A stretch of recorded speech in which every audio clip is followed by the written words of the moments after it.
Organisations have been really put on notice as to who they should be letting in.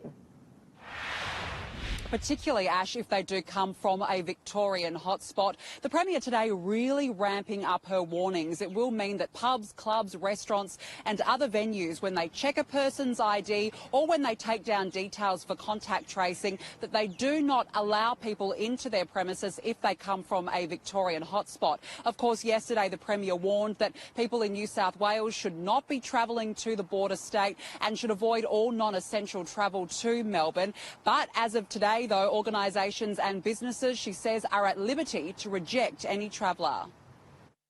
Do not go down there, and certainly I think it's the prerogative of every business, every organisation not to accept anybody from those hotspots at this time. That is basic pandemic management.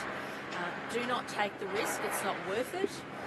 And people from those hotspots are actually disregarding what their own Premier and health officials are saying, because people from those hotspots should not be travelling anywhere, let alone interstate.